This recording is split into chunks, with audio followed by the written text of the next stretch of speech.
Let's turn to Florida, because there's been an uptick in cases in Florida that's dented that confidence and that uncertainty. Take, for example, the Galley Restaurant, which in St. Petersburg reopened its main dining room on May the 4th. Closed it again after staff reported symptoms. Now, it's lost $25,000 in being closed for just several days. Pete Boland is the owner of the Galley Restaurant. He joins me now. Reading what's happened there, Pete, what went wrong? I mean, why was there this uptick, in your opinion? What happened?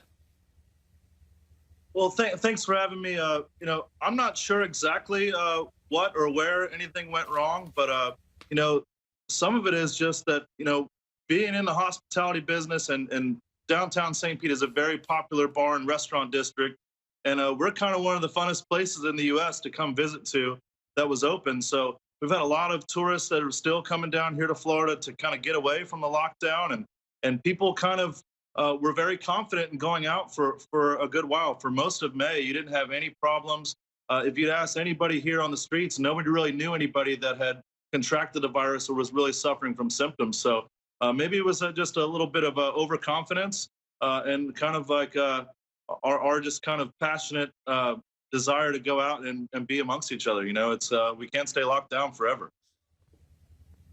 No, we can't. And at the Galley Restaurant, you've learned a lesson in some ways the hard way.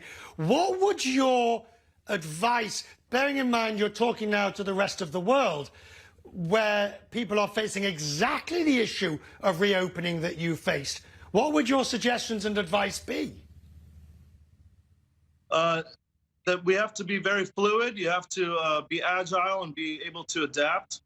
You've got to respond and take care of your staff. I think that you should be honest and forthright about what you're doing and what you've got going on. Be proactive and take some positive measures.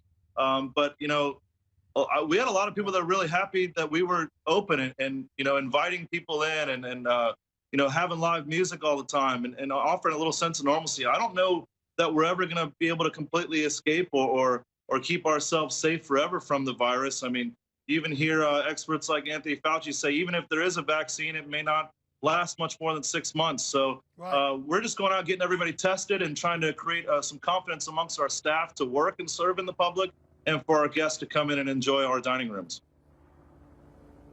And finally and briefly, when it does come to reopen that dining room again, I guess you'll do it with a lot more caution.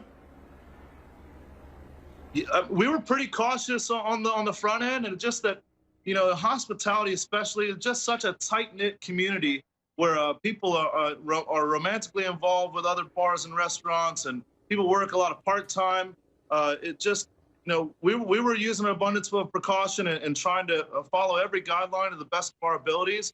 But it just seems like, no matter what could be done, if people are going to go out and the guests can't eat or drink with a mask on, it just seems like the coronavirus seems to be one of those things that's going to be here to stay, and we just have to mitigate those effects going forward. Pete, I'm so glad we had you with us tonight, because that really is what we need in terms of giving us a picture from those who have now been through that part of it and come out the other side and their experience. Very grateful. So we will talk to you again as the summer goes on, if we may, sir, to find out more. Thank you at the Galley Restaurant. I appreciate it. Thank you. Now.